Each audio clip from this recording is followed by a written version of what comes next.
Hello, I wanted to talk to you today about a subject that I recently searched on YouTube myself, and I didn't find a lot of positive content on.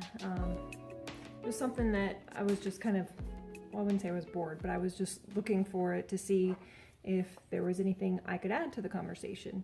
And well, being a tall woman myself, I felt like there was something missing and I wanted to add it because I thought of all the great things that I've experienced and that I've benefited from just from being born a tall woman. So I wanted to talk to you about it today. So I thought of 10 great things about being a tall woman, and I'm going to share them with you today. Number one is you're going to look statuesque. Being tall, you're going to have a certain look about you, no matter how you look, because everyone will look different. But you will have to, I would say, get used to carrying your height in a confident manner. And I have two little quick pointers on this, and they're about posture. Because there's nothing worse than seeing a tall woman slouching because I'm sure she feels, self-conscious about, cowering over people or whatever is going on in your mind. Or maybe you're just not conscious of your posture. So a tip that I heard that sticks with me is to pretend that you're a puppet and you have a string coming out of your head and that the string's being pulled up. So just kind of straightening your back from your pelvis all the way through your chest and your head, and making it kind of like a line straight up with the puppet string. So just kind of align everything. And the second tip for posture is something I heard: putting your shoulder blades in your back pockets. So that's kind of like, just kind of roll your shoulders back and tuck your pretend like you're tucking your shoulder blades in the back pockets of your jeans or pants or whatever. So that will help you to expand your chest and put your shoulders back to where they should be. Because in this day and age, we all know that we do a lot of, this, hunched over a phone, hunched over a computer, hunched over when you're making dinner, whatever. So posture, and you will look statuesque. Just get used to it. Okay, number two, and this is kind of, I don't know if this is really relatable to everyone, but this is something that I've realized in the past few years. I don't feel quite as fearful of being mugged or, being attacked if I'm jogging or walking by myself, or if I'm going to my car and it's dark. And I know that could be a false sense of security or confidence just because I'm tall, but I do think there is something to it, especially if you have learned some self-defense techniques. You can definitely use your long legs to your advantage with kicking. And I know there's some strategic kick points that you probably could learn in kicking a man. So I would say learn some self-defense, and you're just not as easy to take down, which is a good thing, I think. I like that. I like feeling confident that I will be more apt to make it, I guess, that way. Okay, number three, you can see over a crowd in a concert or any event setting like that, church, movie theater, even if you're in a long line for something and your friends or the people you're with are saying oh, how long are we going to be in this line? I can't tell, I can't see anything. Well, if you can just look over the people's heads because you're tall, you can tell how fast the line's going to move. And yeah, you don't have to worry about, oh, am I going to be able to see over the person's heads in front of me at this concert or event? You're good. And I like that. So that's number three. Number four, and this comes with its challenges on the flip side too, with clothing. I know personally the struggle of finding clothing that fits, and I could do a whole separate video on that, or more than one video on that, which I know there are a lot of tall girls who do tall clothing videos, so thank you to them for doing that. But one section you can shop in that most shorter girls cannot shop in is the men's section. So I would say if you're not super concerned about the hourglass fit for a woman in a shirt or a sweatshirt, or even pants if your hips will you know, accommodate men's pants. Men's clothing is usually cut longer, so, you know, you could always try that if you want. And I would say it's a positive and it's a plus to being tall. You know, if my husband and I were doing something and I didn't have a sweatshirt and he had his, I could wear his, because we're almost the same size on top. Not quite, he's still a little bit bigger because he's slightly taller than me, but it's kind of nice, you know, I'm never gonna like drown in his clothes. So that's number 4.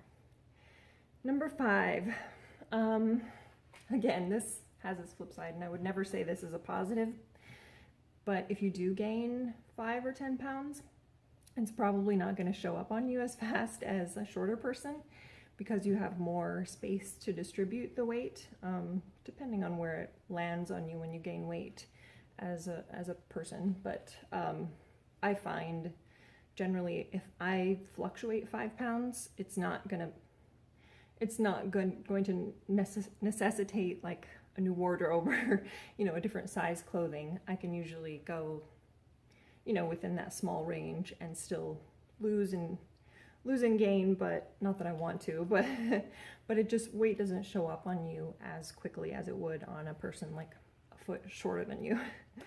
And I'm 5'11" for reference, so, and I've been tall my whole life.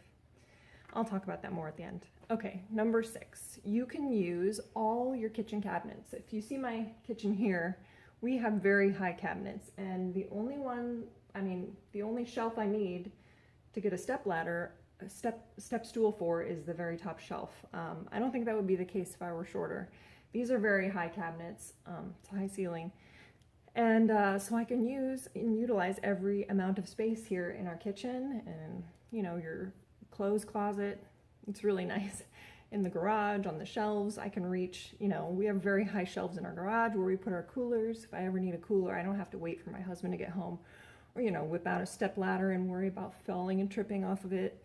So, you know, don't take it for granted. You are lucky that way. Number, what are we on? 1, 2, 3. Okay, number 7. You may be, just get used to this fact that you may be kind of intimidating in certain situations. And this can show up even in like the career work situation. You can use this to your advantage, I would say. Being a confident, tall person, I feel, has its advantages in the workplace.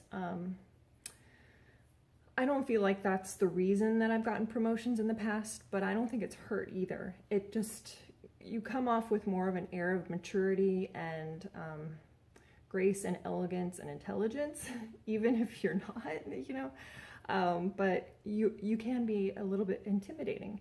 And in the dating world, if you're single, still dating, if you're a young girl and just starting to get dating, you just kind of have to get used to the fact that, you know, men might be intimidated by your height a little bit, and just smile and be, you know, be gracious about it, be kind about it, because that's the way God made you, and I think you're really lucky to be tall. I like it now when if I'm going out with my husband and he's not really one to like me to wear high heels, because I don't know, he just thinks it looks funny if I'm a lot taller than him. But I will wear like a 2-inch heel, which is not much of a heel for a shorter girl, but for me it is. And then I'm as tall as him, or almost taller, you know, if it's a 2 or 3-inch heel. And, you know, when I sit down at a restaurant and then I stand up, and people will always like look at you because you're way up there. You're very tall. I don't mind it anymore. People stare. It's usually for good reasons. So no, you're not an ogre, and you're not a giant, and you're not a giraffe. You're a beautiful, statuesque, tall woman. So just learn to be graceful. And I know that's hard, because when you're younger and your arms and legs are so long and lanky, it's hard to get used to the coordination and all that, but it'll come. It'll come. All right, next. So number 8, you can kind of wear what you want, I would say. You know, fashion trends come and go, but there's one thing you'll never have to worry about, and that's looking short in clothes. It doesn't matter where your hems fall. It doesn't matter where the jeans land on your leg. I mean, that's up to your preference, but there's one thing you never have to worry about, and that's trying to look taller, which a lot of people do try to do that with heels and where their hems hit them and all that kind of stuff. You can wear, you know, you can wear the high, I don't want to say like high waters, but the crop pants now, and your legs won't look short because they're still long. So I think that's an advantage. You can kind of wear lots of different styles of clothing and not worry about the how it looks on your body, because you have all that space to work with, you know, like a model. That's why they have tall models. So use it to your advantage. And number 9, you're going to have, if you have children, you're going to have taller children. Even if only you are the taller parent, they will get some of your height usually. So I think that's great, especially for boys, you know. For girls too, we're talking about tall women right now, but you don't have to worry about having short kids usually if you're tall, and even if you do marry someone who's shorter. It's an advantage. I'm glad that my son eventually will probably be one of the taller boys.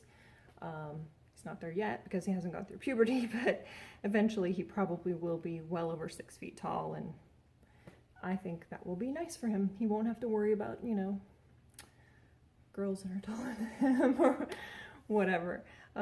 Anyway, number 10, people assume you are more mature when you're younger. So, you know, everything kind of has a flip side, but I'm looking at the positive side of things, and I think that's an advantage.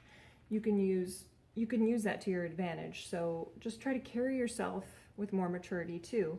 You can still be a kid, of course, or a teenager, whatever you feel like, but the nice thing is people won't treat you so much like a kid if you're dressed appropriately, if you're acting appropriately and speaking with, you know, intelligence and maturity. They will probably think you're older, and, you know, that's kind of nice, I think. So those are my 10 great things about being a tall woman. I hope you enjoyed it. I hope you agree with me. If you don't, that's fine, I understand, but I wanted to do a video about all the great things there are about being tall, because I felt like there wasn't that much out there. And I'm happy to be 5'11". I wouldn't even mind being another inch taller, but that's probably not gonna happen at this point in my life. I was always the one in the back row with the boys, sometimes even taller than the tallest boy. My parents just brought me up to be confident in myself and my body and the way it was. So I think I remember maybe one time being teased, and it just rolled right off of me, because I knew, you know, eventually those girls would be 5'3" or whatever, and I would be whatever height I was. And I didn't care. I was pretty happy to be who I was and tall, and I always saw it as an advantage. You know, the only time I haven't seen it as an advantage is in shopping for clothes, because that does make it a lot more difficult. But there's things you learn. You have to usually shop a lot online and try a lot of things before you find something that works. But all in all, I think just own your height and be glad for it. And thanks for watching. I hope you like this video and share it, subscribe, and come back and join me again. Thanks.